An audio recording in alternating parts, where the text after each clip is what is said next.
헐, 뭐라고요? SM에서 종로학원이랑 손잡고 학원을 만든다고요?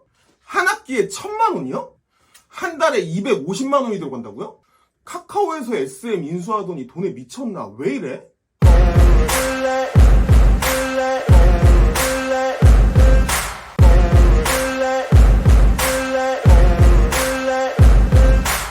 안녕하십니까. SM에서 아이돌 학원을 대치동에다가 차렸다고 하네요. 학원비가 보컬 기준으로 한 학기에 1,000만 원, 4주에 250만 원이라고 하네요. 3월에 시작해서요, 방학이 있고요. 스케줄은 학교랑 동일해요. 아침 9시부터 6시까지 진행이 되기 때문에 학교를 자퇴해야지만 이 학원을 다닐 수가 있다고 해요. 듣고서 조금 깜짝 놀랐어요. 제 생각에 이건 그냥 SM의 이름을 이용해서 장사를 하겠다, 이런 식으로밖에 들리지 않았거든요. 아무리 학원이고 연습생이 아니라고 하지만 이걸 준비하는 학생 입장에서는요, SM에서 하는 학원이라고 하면 매력적으로 들릴 수밖에 없어요. 아무 상관이 없다고는 하지만 그래도 SM에서 하는 거면 아무래도 내 꿈에 조금 더 가까워졌다, 학생들 입장에서는 이렇게 생각할 수밖에 없거든요. 그런데 아무리 그래도요, 한 학기에 1,000만 원, 4주에 250만 원이라는 금액은 좀 너무 과한 게 아닌가, 이렇게 생각을 하거든요. 카카오가 SM을 인수했잖아요. 주인이 바뀌자마자 나온 이야기이기 때문에 이걸 가지고 장사를 해보겠다, 이런 식으로밖에 들리지는 않아요. 그래서 카카오가 SM을 인수한 이야기에 대해서 안 해볼 수가 없을 것 같아요. 처음에 카카오랑 하이브가 SM 인수 전에 뛰어들었다는 이야기를 들었을 때 정말 깜짝 놀랐어요. SM이 작은 회사도 아닌데 저런 이야기가 나오나? 이렇게 생각을 했거든요. 스티브 잡스가 애플을 떠난 이야기가 생각나기도 했고요. 우리나라도 좀 많이 변했구나, 이런 생각이 들었어요. 근데 이야기를 좀 찾다 보니까요, 사실 이수만 선생님, 다른 사람들이 다 선생님이라고 부르니까 이수만 선생님이라고 부를게요. 이분 감옥 안 간 게 다행이 아닌가, 그런 생각이 들더라고요.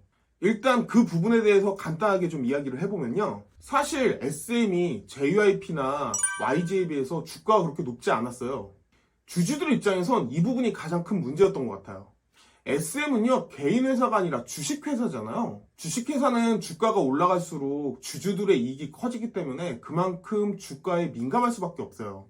이수만 선생님은요, 짜잘짜잘한 문제들이 좀 있기는 했거든요. 뭐 잘못 투자를 해서 손해를 보고 이런 것들이 조금 있긴 했는데, 그것보다 가장 큰 문제는요, 돈을요 다른 데를 이용해서 가지고 갔다는 거예요. 개인 회사를 차려서요, 그 개인 회사를 이용해서 SM의 돈을 가져가기 시작을 해요. 이수만 선생님은요, 2010년에 SM의 대표직을 내려놓고요, SM에서는 아무런 직책이 없어요. 근데 이수만 선생님은 라이크 기획이라는 개인 회사를 차려놓고요, 주식회사 아닙니다, 개인 회사예요.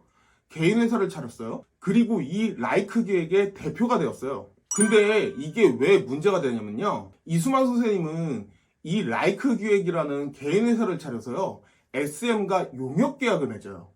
라이크 기획과 음악 및 프로듀싱 작업에 대한 자문을 해주겠다는 용역 계약을 맺고요. 매출의 6%를 계속 본인이 가져가는 상황이었어요. 영업이익의 6%도 아니고요, 매출의 6%를 가지고 왔다는 얘기는요, 이 SM이 적자가 나는 상황에서도요, 라이크 기획에서는 계속 돈을 가지고 갔다는 이야기가 돼요. 실제로 SM이 800억 정도 적자가 나는 상황에서도요, 라이크 기획은 160억 정도를 가지고 갔다고 해요. SM이 라이크 기획에 지불한 인쇄표를 보여드릴 텐데요. 처음에는 음반 매출의 15%를 가지고 가다가 나중에는 전체 매출의 6%를 가지고 가게 되면서 어마어마한 돈을 라이크 기획으로 가지고 가게 돼요. 19년 동안 965억을 가지고 갔다고 해요. 그리고 마지막 상년은 SM 영업이익의 전체 46%를 라이크 기획이 가지고 갔다고 해요. 이 정도 상황이다 보니까 당연히 주주들 입장에서는 가만히 있을 수가 없었어요. 이거 뭐 주주들 입장에서는 완전히 눈 뜨고 코 베이는 느낌이거든요. SM 회사의 대표로 월급을 가져간다면 별 문제가 없을 텐데 이거 좀 편법이잖아요. 저렇게 본인 회사 차려서 영업이익도 아니고요, 그것도 매출 기준으로 가져가니까 정말 어마어마한 돈을 가지고 가고 있던 거예요. 결국 이런 상황이다 보니까 이수만의 경영권에 대해서 SM 주주들이 들고 일어난 상황이 된 거고요. 거기에 카카오가 끼어들면서 카카오가 SM을 인수하려고 했던 건데요. 이수만 선생님이 여기에 하이브를 끼어들면서요, 본인의 이득을 어느 정도 가지고 가려고 했던 것 같아요. 자세한 계약적인 것은 나오지 않지만 정황상 사실 그렇죠. 이렇게 카카오가 하이브가 SM을 두고 영입 정쟁을 하는 형태가 되었고요. 당연히 SM의 주식은 뛰었고요. 하이브 입장에서는요, SM을 가지고 오는 돈이 너무 커지니까 손을 떼게 되는 상황이 되어져요. 언론에서는 하이브가 영입 작전에서 패했다, 이렇게 보통 이야기를 하는데요. 사실 개인적인 생각에 SM을 가지고 와서 승리하고 SM을 가지고 오지 못해서 패했다, 이건 전혀 아니라고 생각을 하거든요. 언론에서 자극적으로 글을 써야 본인들이 돈을 버는데 도움이 되니까 저렇게 포장을 했던 거고요. 실제로 기업의 성장이라는 입장에서 보면요, 가격이 너무 높아지면 발을 빼는 게 맞아요. 오히려 SM을 인수하지 않은 게 승자일 수도 있어요. 좋은 가격에 인수를 하는 게 승자인 거죠. 비싼 가격에 인수를 하면 그거는 승자라고 보기 힘들죠.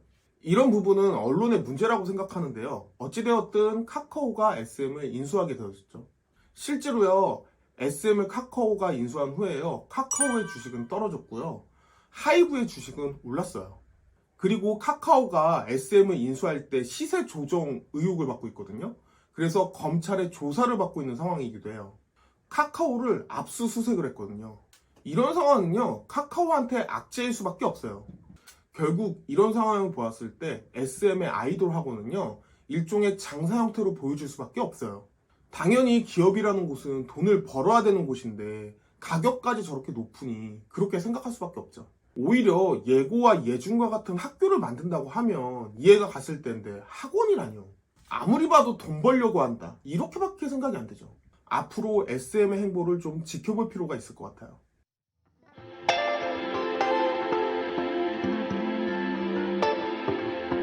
헐! 뭐라고요? 멘탈 깨진다 이거.